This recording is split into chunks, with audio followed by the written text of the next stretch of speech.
자, 안녕하십니까. 맥머니TV 강한 주식 김봉진입니다. 자, 오늘 국내 증시는 이제 새로운 한 주를 맞이를 했는데, 지난주에 이어서 일단은 좀 약한 흐름을 보여왔습니다. 지난주 금요일하고는 좀 상반된 모습이죠. 그래서 지난주 목요일 방송 참고하시면은 어쨌든 증시가 조금 더 좀 약하게 흐름을 보여줄 수 있고, 그 다음에 하루 좀 올려가고 하더라도 금요일 방송에서는 또 주말 주 초에 조금 조심해야 된다 이렇게 설명을 드렸거든요. 그래서 오늘은 또 시장이 좀 약세로 들어가는데 다른 이유도 있죠. 뭐 금리 얘기도 있고 글로벌 유동성 회수 이런 얘기도 있고 있는데, 일단은 국내에서는 장중 수급입니다. 수급. 그래서 오늘도 왜 기관이 계속 매도를 좀 들어왔던 부분이 있었는데, 보시면은 이제 기관은 계속 한 4,999억, 특히 금융투자 쪽 이렇게 매물이 나오죠. 작년 12월 배당 받기 위해서 들어왔던 자금이 1, 2월 달에 보통 좀 처분이 되거든요. 그래서 이쪽 물량을 들어오게 되고, 그 다음에 선물 쪽은 상대적으로 매수가 들어갔잖아요.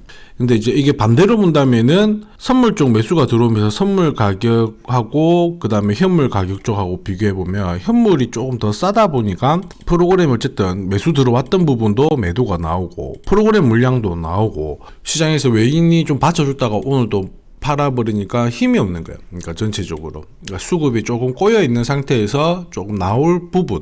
근데 그런 수급 있죠. 기관 쪽에서 계속 배당락 앞두고 들어왔던 수급하고 프로그램 물량은 단기 영향입니다. 단기 영향. 계속 크게 길게 끌고 가지는 않고요. 단기적으로 일단은 영향을 받을 수밖에 없다. 이렇게 이해를 하시면 되겠고, 뭐 이것도 길게 나오지는 않고, 어쨌든 작년 11월 30일 저점을 이게 이탈을 시킬 것이냐 아니면 좀 버텼다가 위로 올라갈 것이냐, 그 과정에 있는 증시입니다. 그래서 오늘 뭐 거래소 코스닥 다 좀 밀렸고 지지부진하고 있는데, 사실 지수 포인트대로만 본다면은 여기가 지난해 연초 시가거든요. 근데 지금 이제 그 가격대 부근에서 와 있는 상황입니다. 거래소 코스닥 거의 뭐 비슷한 상황이고요. 여기가 되죠. 종합주가 지수는 여기가 시가가 됩니다. 그래서 지난해 시가하고 별 움직임은 없는 상황인데, 상대적으로 종목을 잘못 잡아가 버리면은 타격이 큽니다. 그래서 지난주 금요일날 그래도 이제 장을 다음 주 초에 빠질 수는 있는데, 이들 종목군들 한번 지켜봐라 이렇게 했죠. 제로투세븐, 우리금융지주, 마이크로바이옴 관련주들, 그중에서 천랩, 그 다음에 신일전자, DY 이렇게 있는데, 오늘 우리금융지주하고 천랩 이 두 종목 같은 경우에는 시장이 좀 빠지는 과정에서도 괜찮게 움직였어요. 그래서 보시면은 우리금융지주 이런 종목군들은 오늘 뭐 또 상승으로 마감이 되었죠.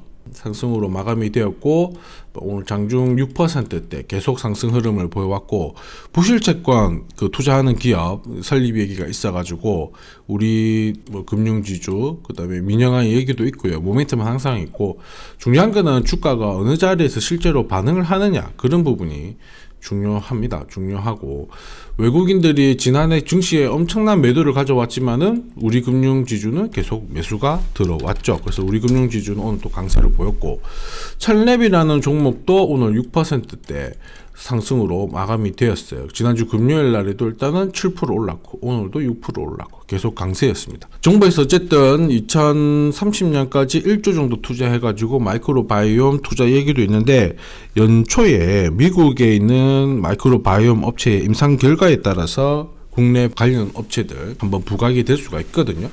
항상 제약업종은 어떤 전략을 가지고 투자를 해야 됩니다. 나머지 종목군들은 오늘 시장 흐름에 좀 맞춰서 약하게 흐름 보이면서 조금 눌렸던 종목들도 있는데, 이 종목군들 중에서 이제 진짜 강한 상승 종목 방송에서 계속 설명드렸던 부분 있죠. 그래서 보라색 라인을 돌파를 하게 되면, 이거는 지난주 금요일날 퍼스텍 종목 설명드릴 때 한 건데, 일봉선 어쨌든 보라색 라인 돌파를 하고 살짝 이탈될 수는 있어요. 손절 3% 잡고 이탈되면은 컷, 다시 재돌파에 매수, 이렇게 하면서 리스크 관리를 하셔야 돼요. 그래서 위로 올라가는 칸을 먹어야 된다. 근데 분봉으로 보면은 이게 또 분봉상 보라색 라인 돌파하는 종목이 있는데, 여기서 한 칸, 여기서 한 칸이 별거 아닌 것 같지만은 수익률이 제법 된다. 이렇게 설명을 드려왔습니다.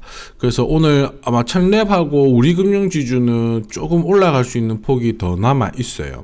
더 남아 있기 때문에 관심권에 두고 천랩 그 다음에 우리금융지주 관심권에 넣어두고 조금 더 추가 탄력 보일 때 할 수가 있습니다. 자, 지난주 금요일날 방송 보시고 010-4179-0981에 강한 주식 또는 숫자 2번 남겨주신 분들은 이 종목을 잡고 계시고, 오늘 수익 나신 거에 대해서는 조금 더 보유 관점입니다. 보라색 라인 위로 칸칸이 들어오게 되면 제가 또 매도를 충분히 할 수 있게끔 보내드리니까 조금 더 들고 가시고, 나머지 종목군들도 큰 문제 없이 홀딩 관점으로 보시면 되고요. 그 다음에 못 사신 분들은 이거는 내가 가격이 튀면 매수를 한다고 설명을 드렸는데, 일단은 안 들어왔기 때문에 조금 더 지켜보시고, 두 종목은 조금 더 홀딩 하셔도 무방하다, 이렇게 설명을 드리겠습니다. 자, 그 다음에 이번 방송은 좀 계속 이어서 해볼게요. 올해 어쨌든 연초 시장에 조금 변동성이 나오는데, 연초 시장 움직임 간단하게 체크를 좀 해보도록 하겠습니다. 자, 일단은 종합주가지수 월봉으로 본다면 작년 6월달 3,300포인트를 기록하고, 그 다음에 11월달까지 2,810포인트 약 15%의 조정을 받고 반등을 주다가 돌아 나가려고 하는데 또 눌려지는 모습이거든요. 그래서 보통 한 월봉상 이 정도 조정을 받으면 주가가 한번 방향을 다시 틀기보다는 비추세, 그러니까 여기에서 기존 추세라고 하면은 여기서부터 고점이 되니까 하방으로 가야 되고, 아니면 이전부터 보면 상승 추세에 눌렸으니까 상승으로 가야 되는데, 근데 이 정도 조정을 보이면 보통 갈팡질팡하는 흐름이 나오거든요. 그러니까 무슨 얘기냐, 올라도 다시 내려오고요, 밑으로 밀려도 다시 올라오는, 길게 본다면은 박스권 비추세 움직임이 나올 확률이 조금 더 높습니다. 그래서 이 방송을 보시고 유튜브 보시는 분들은 이걸 잘 기억해야 돼요. 어쨌든 올해 연초에는 상승 하락 그런 거 없어요. 그러니까 상승하면 다시 내려오고 내려가면 다시 올라오니까 어떻게 하면 될까요? 지금 내가 주식을 갖고 있는데 수익이 났어, 그럼 팔아야 되고요. 빠져요, 그러면은 보유하시면 다시 또 올라옵니다. 근데 요거를 잘 살리는 사람은 현금을 지금 시점에서는 한 50% 이상 들고 있고, 저는 회원분들한테 70% 이상 현금을 맞춰놓고 지금 밑으로 떨어질 때마다 모아가고 있는데, 요 구간에서 잘 활용해 놓고 올라올 때 딱 들고 가면은 올해 어쨌든 그 수익이 만만치 않게 나오게 될 겁니다. 어쨌든 과거에 그런 통계를 나왔던 그런 상황이고, 근데 이렇게 비추세 구간에도 반드시 히든 섹터가 나와요. 시장 대비 강한 섹터. 2011년도 때는 이제 유틸리티, 가스, 부동산 이쪽이 코스피보다는 훨씬 더 위로 주가가 움직였죠. 요 종목군들. 그 다음에 2016년도에는 에너지 쪽, 그 다음에 헬스케어 이쪽 관련주들. 그 다음에 2019년도에는 5G하고 종이, 목재 이런 쪽들이 강하다는 거거든요. 그러니까 비추세 구간에서는 뭐가 중요하냐면, 어쨌든 떨어져도 다시 올라오고 내려가도 다시 올라오는데 시장을 상회하는 섹터가 반드시 나오게 됩니다. 그런 섹터를 잡아야 돼요. 그래서 그걸 잡기 위해서 좀 기다리고 체크를 해봐야 되고요. 이게 이제 역대 2011년, 12년, 그 다음에 15, 16, 18, 19년도에서 좀 섹터 움직였던 것들. 근데 공통적으로 보면 반도체 장비는 항상 움직였어요. 그래서 잘 활용을 하시면 됩니다. 지금 어쨌든 증시 자체는 약간 변칙 구간이에요. 어너멀리 이런 시점인데, 보통 통상적으로 배당락 전에 증시가 좀 내려왔다가 배당락 이후 올라가면서 1월 효과가 한 10번 중에 17번이 나왔는데 이 3번 정도의 반대 구간이 나오거든요. 근데 그 구간이 지금 나오고 있다라고 보시면 돼요. 그러니까 반드시 이렇게 되면 이렇게 된다, 이렇게 되면 이렇게 된다, 원인과 결과 이런 것들은 아닌데 한 번씩은 반복이 된다라는 거죠. 그래서 지금 어쨌든 연초 일주일밖에 안 지났기 때문에 이 기간 동안 어떻게 수익률을 보여가지고 앞으로 어떻게 될 거다 이런 것들은 의미가 별로 없어요. 그러면 이제 무엇을 봐야 되느냐, 코스피 200 안에 있는 종목 기준으로 봐가지고요, 2010년부터 지금까지 약 12년간 새해 첫 주 동안 수익률 제일 좋은 탑 10 하고요, 주가 제일 못 오른 바텀 10, 10개 요 두 종목을 가지고 6개월 동안, 그러니까 1월이니까 이제 6월달까지 놓고 봤을 때 수익률 점검을 해보면 항상 보세요. 탑 10은 주가가 수익률이 좋다가 점점 6개월 뒤에 주가 내려와 있죠.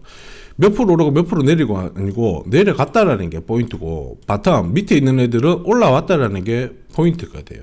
지금 그러면 연초에 주가가 급락했던 종목군들을 잘 놓고 공략하는 게 훨씬 수익률 측면에서 양호하다는 거죠. 그런 종목이 튀기 시작했을 때 보라색 라인 위로 올라오면은 딱 잡고 가면은 6개월 동안 놓고 보면은 수익률이 좋다라는 거죠. 지금 1월 달이니까 6월 달 되면은 수익률이 좋아진다라는 걸 잘 체크를 하셔야 됩니다. 자, 그래서 일단은 간단하게 해드렸고, 내일은 뭐 올해 간단한 시장 전망도 한번 몇 가지 좀 살펴보도록 하죠. 그래서 오늘 어쨌든 국내 증시가 좀 약하게 마감은 되었습니다만, 그 중에서도 이제 튀고 나가고 하는 종목군들은 반드시 존재를 하게 됩니다. 그래서 시장 대응이나 이런 부분이 조금 어려우신 분들은 큰 걱정하지 마시고, 저희 이쪽에 010-4179-0981 여기에 강한 주식 또는 숫자 2번 남겨주시면 시장 대비 좀 강한 종목군들 충분히 딱 매수하실 수 있게 저희가 문자를 보내드리니까 참고하시면 됩니다. 자, 오늘 방송 듣고 하시느라 고생하셨습니다.